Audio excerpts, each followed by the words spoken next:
bullying atau perundungan yang dilakukan oleh beberapa remaja putri di bawah umur ini diduga dilakukan di Jalan Pemintalan, Cilacap, Jawa Tengah. Video ini viral dan membuat orang tua korban merasa resah dan marah atas tindakan para pelaku. Assalamualaikum warahmatullahi wabarakatuh. Alhamdulillahilazi hadana lihaza wa ma kunna linahtadiya laula an hadanallah. Asyhadu an la ilaha illallah wa asyhadu anna Muhammadar Rasulullah la nabiyya ba'da amma ba'du. Hadirin sekalian, perkenalkan saya Tasya Asana Tafsirah. Di sini saya hadir dan diundang untuk memberikan sedikit pidato mengenai tema bullying. Saya merasa sangat terhormat dapat berdiri di antara teman-teman semua. Nah, besar harapan saya agar generasi kita di masa depan lebih baik dari kita dalam menangani masalah seperti ini. Nah, mungkin langsung saja kita ke topik pidato kita pada hari ini. Baik, di sini mungkin tidak asing lagi bagi kita isu mengenai bullying ini. Sebenarnya apa sih bullying? Nah, bullying dapat kita artikan sebagai bentuk penindasan atau kekerasan yang dilakukan dengan sengaja oleh sekelompok orang ataupun satu orang yang lebih kuat dan berkuasa terhadap orang-orang yang lemah. Nah, bullying ini sudah menjadi bagian integral dari kehidupan remaja. Mulai mereka menginjak sekolah dasar, anak-anak itu telah terpapar oleh faktor-faktor yang tidak terkendali dalam kehidupan sosial dengan teman-temannya.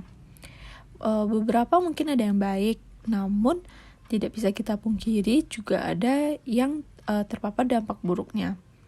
Tetapi kembali lagi, anak-anak di lingkungan non-intimidasi umumnya itu cenderung membantu orang lain. Sementara itu, dalam lingkungan yang sangat stres dengan banyak kasus bullying, anak-anak cenderung lebih kasar dan reaktif terhadap orang lain. Oleh karena itu, kita harus memprovokasi pemahaman mereka. Pertama-tama, kita harus mengajari orang tua agar mereka bisa mengajar anak-anaknya dan membimbing anak-anaknya. Ini bukan insiden yang terisolasi, jadi kita semua tahu bahwa masalahnya bukan pada anak, tetapi bullying adalah hasil dari fenomena budaya tertentu yang disebabkan oleh sistem. Adik-adik tahu tidak bahwa dampak dari bullying itu sangat berbahaya loh. Contohnya, bullying itu memiliki efek buruk berjangka panjang bagi korban bullying dan pelaku bullying itu sendiri. Nah, bagi korban bullying, perlakuan itu bisa merenggut rasa percaya diri mereka dan membuat mereka merasa terintimidasi secara berlebihan. Sedangkan bagi pelaku bullying, tindakan itu akan menjadi kebiasaan untuk meningkatkan ego mereka. Nah, di sini saya beri 2 contoh kasus yang pernah saya alami dan saya lihat. Yang pertama, di mana itu ketika saya di bangku sekolah menengah pertama, ada salah satu siswi yang mempunyai keunikan pada timbre suaranya, yang mana timbre suaranya itu agak berat, sehingga hal itu dibuat lelucon oleh beberapa siswa. Mungkin memang awalnya ia menganggap hal itu lelucon, tetapi lama-kelamaan ia merasa tidak percaya diri terhadap keunikan suaranya, sehingga membuat ia mengurung diri dan tidak sekolah beberapa kurun waktu, dan pada akhirnya memutuskan untuk pindah ke sekolah lain. Yang kedua, itu contoh kasus bullying yang saya alami secara pribadi. Itu ketika saya masih duduk di bangku sekolah dasar dan saya dibully oleh beberapa teman kelas saya. Mereka melakukan hal-hal seperti mengunci saya di WC sekolah dan mengambil beberapa alat-alat sekolah saya seperti pensil, pena, dan mematahkannya. Dan ketiga, seperti mereka semena-mena untuk menyuruh saya melakukan hal-hal yang mungkin tidak wajar untuk saya lakukan. Nah, adik-adik, dari 2 kasus yang sudah saya sampaikan, dapat kita lihat di sini bahwa dampak bullying itu sangat besar terhadap mental dan pribadi seseorang. Jadi, jangan jadikan lelucon kamu itu sebagai alasan untuk menindas seseorang yang lemah. Nah, selanjutnya, pembahasan kita itu mengenai bullying itu bisa disalurkan melalui apa saja sih?